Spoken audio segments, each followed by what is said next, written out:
पहनकर बैठे लोग आईना देखने से डरते हैं। सवाल जब रोजगार का उठे तो मुद्दा बदलने लगते हैं, और जब सच चीखने लगे सड़कों पर तब भाषणों के शोर से आंकड़े दबने लगते हैं। दोस्तों नमस्कार, आदाब, सत श्री अकाल। मैं हूं आपके साथ फराह खान और आप सभी देखना शुरू कर चुके हैं पीआरपी। अब जो खबर मैं आपको बताने जा रही हूं उसके लिए आपको थोड़ा समय निकालना होगा, क्योंकि ये कोई सामान्य राजनीतिक बयानबाजी वाली खबर नहीं है। ये खबर बहुत ही इंपॉर्टेंट खबर है। ये खबर आपके घर की खबर है, आपकी जेब की खबर है, आपके भविष्य की खबर है। एक तरफ देश की अर्थव्यवस्था को लेकर ऐसे आंकड़े सामने आ रहे हैं जिससे आप भी चौंक जाएंगे, जिन पर गंभीर चर्चा होनी चाहिए थी। दूसरी तरफ कानून व्यवस्था को लेकर ऐसे सवाल बड़े खड़े हो रहे हैं जिनका जवाब सत्ता को देना चाहिए था, लेकिन सत्ता मूक दर्शक बनी हुई है। लेकिन हो क्या रहा है? जनता का ध्यान कहीं और खींचा जा रहा है, बहस कहीं और हो रही है और असली सवाल कहीं पीछे छूटते जा रहे हैं। और यही वजह है कि आज हम दो ऐसी तस्वीरें, दो ऐसी खबरें आपको दिखाने जा रहे हैं जो शायद टीवी की बड़ी स्क्रीन पर आपको नहीं दिखेगी, लेकिन देश की हकीकत को ये खबरें जरूर बयां करती हैं। पहली तस्वीर शेयर बाजार और अर्थव्यवस्था की है। रिपोर्ट्स में दोस्तों दावा किया जा रहा है कि विदेशी निवेशक लगातार भारतीय बाजार से पैसा निकाल रहे हैं। कहा जा रहा है कि 2026 में विदेशी संस्थागत निवेशकों की बिकवाली पिछले साल की तुलना में काफी तेज हो गई है। यह हेडलाइन देखिए, आप खुद समझ जाएंगे। दलाल स्ट्रीट पर हर घंटे 400 करोड़ का सफाया। 2025 के मुकाबले दोगुनी रफ्तार से भाग रहे विदेशी निवेशक। अब सवाल यह है कि आखिर ऐसा हो क्यों रहा है? क्या दुनिया के निवेशकों का भरोसा कम हो रहा है? क्या वैश्विक हालात इसका बड़ा कारण है, या फिर भारत के सामने कुछ ऐसी आर्थिक चुनौतियां खड़ी हो चुकी हैं जिन पर खुलकर चर्चा ही नहीं हो रही? दोस्तों, शेयर बाजार सिर्फ अमीर लोगों का खेल नहीं होता। जब बाजार में पैसा आता है तो उद्योग बढ़ते हैं, रोजगार भी बढ़ते हैं, कारोबार भी बढ़ते हैं। लेकिन जब पैसा बाहर जाता है तो उसका असर धीरे धीरे पूरे आर्थिक ढांचे पर पड़ता हुआ दिखाई देने लगता है। रिपोर्ट्स दोस्तों बताती हैं कि विदेशी निवेशक लगातार अपने निवेश की समीक्षा कर रहे हैं। कच्चे तेल की बढ़ती कीमतें, वैश्विक तनाव, अमेरिकी और एशिया के दूसरे बाजारों में अवसर, ये सभी वजहें बताई जा रही हैं।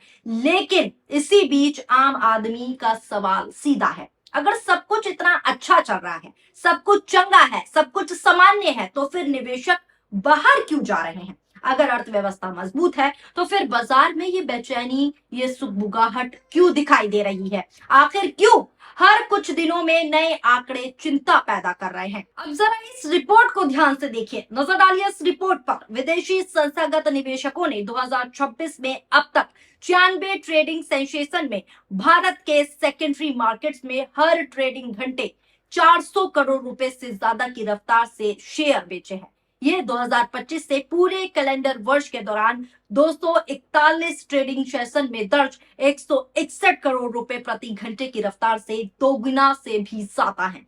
कुल मिलाकर एफआईआईएस ने 2026 में अब तक सेकेंडरी बाजारों में 2.54 लाख करोड़ रुपए से ज्यादा के शेयर बेचे हैं। ये 2025 के पूरे साल में बेचे गए लगभग 2.4 लाख करोड़ रुपए के शेयर से पहले ही ज्यादा है, जबकि इस साल के अभी 7 महीने बाकी हैं। एनएसडीएल के आंकड़ों के अनुसार की अगर चर्चा करें तो मार्च से बिकवाली में तेजी आई, जब एफआईआईएस ने लगभग 1.27 लाख करोड़ रुपए के शेयर बेचे। इसके बाद अप्रैल में लगभग 50,800 करोड़ रुपए और मई में लगभग 94,000 करोड़ रुपए के शेयर बेचे गए हैं। ये रिपोर्ट, ये आंकड़े साफ बता रहे हैं कि किस तरीके का बंटाधार अब भारत में हो रहा है और निवेशक किस तरीके से एग्जिट कर रहे हैं। अब सबसे बड़ी बात दोस्तों यह है कि जब अर्थव्यवस्था की चर्चा होती है तो उसका सीधा संबंध जनता से होता है, क्योंकि नौकरी आपकी प्रभावित होती है, कारोबार आपका प्रभावित होता है, महंगाई आपकी जेब पर असर डालती है। निवेशक अपना पैसा निकालकर कहीं और चले जाएं तो उसका सीधा सीधा बड़ा असर सिर्फ स्क्रीन पर देखने वाले नंबरों तक सीमित नहीं रहता, बल्कि उसका सीधा असर और बड़ा असर फैक्ट्रियों तक भी पहुंचता है, उद्योगियों तक पहुंचता है, बाजारों तक पहुंचता है और आखिर में आम आदमी तक पहुंचता है।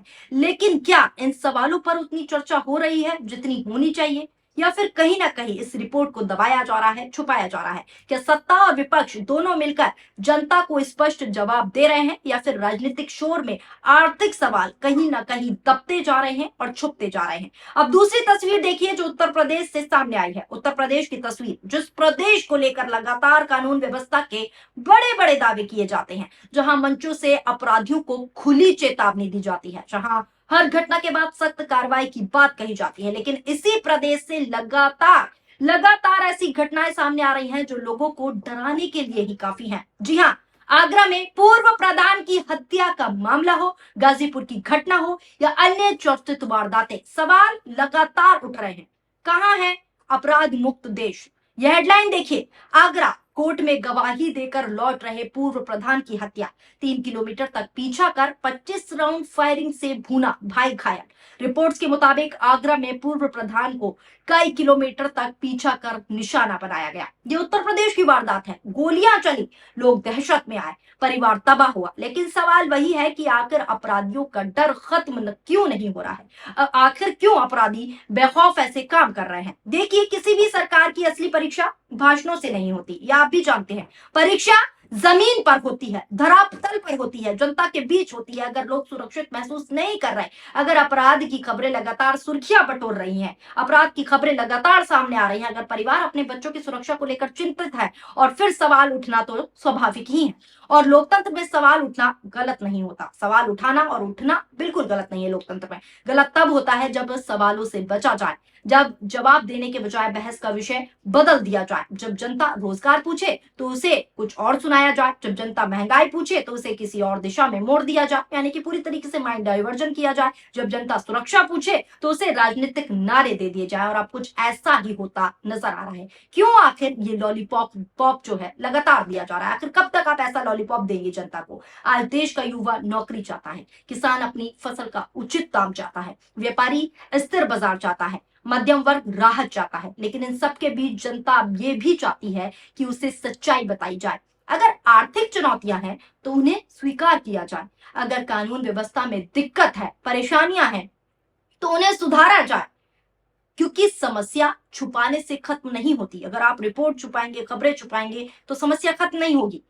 आंकड़ों से मुंह मोड़ लेने से हकीकत नहीं बदलती, और यही वजह है कि आज जनता सिर्फ भाषण नहीं बल्कि जवाब चाहती है। दोस्तों, लोकतंत्र की सबसे बड़ी ताकत जनता होती है, और जनता की सबसे बड़ी ताकत सवाल होता है। सवाल बाजार पर भी होना चाहिए, सवाल महंगाई पर भी होना चाहिए, सवाल शिक्षा पर भी होना चाहिए, सवाल निवेश पर भी होना चाहिए, और सवाल कानून व्यवस्था पर भी होना चाहिए, क्योंकि आखिर में राजनीति की असली परीक्षा चुनावी मंचों पर नहीं बल्कि जनता की जिंदगी में होती है, धरातल पर होती है, जमीन पर होती है। अगर बाजार में भरोसा कम हो रहा है तो उसका जवाब चाहिए, अगर अपराध बढ़ रहे हैं तो उसका जवाब सरकार को देना चाहिए, अगर युवा परेशान है तो उसका जवाब जो है सरकार को देना चाहिए। और जब इन सभी सवालों के जवाब नहीं मिलते तब बहस जारी रहती है, जनता का गुस्सा उभर आता है, जनता सड़कों पर उतर आती है, क्योंकि जनता आखिरकार वही दिखाती है, वही देखती है जो उसकी जिंदगी को प्रभावित करता है। और आज सबसे बड़ा सवाल यही है कि क्या देश की राजनीति फिर से असली मुद्दों पर लौटेगी, या फिर जनता को सरोकार राजनीतिक शोर में जो है दबा दिया जाएगा, जिस तरीके से अभी हो रहा है। यही सवाल है, यही बहस है, और यही आने वाले समय की सबसे बड़ी चुनौती भी है, क्योंकि जो एक्चुअल मुद्दे हैं वो कहीं ना कहीं दबाए जा रहे हैं, छुपाए जा रहे हैं। ये रिपोर्ट मैंने आपको दिखाई किस तरीके से क्या कुछ हो रहा है देश में, कैसे एग्जिट कर रहे हैं निवेशक, वो आपको मैंने दिखाई, और कैसे देश किस गर्द में आ चुका है ये भी मैंने आपको दिखाया। जो रिपोर्ट आपसे छुपाई जा रही है, बड़ी बड़ी टीवी स्क्रीन पर नहीं दिखाई जा रही, वो मैं आपको दिखा रही हूँ। फिलहाल आपके इस खबर को लेकर क्या राय है, नीचे कमेंट बॉक्स में अपनी प्रतिक्रियाएं जरूर शामिल कीजिएगा। वीडियो पसंद आई हो तो वीडियो को लाइक कीजिए और हमारे चैनल को सब्सक्राइब करना ना भूले। शुक्रिया, धन्यवाद, नमस्कार, जय हिंद, जय भारत।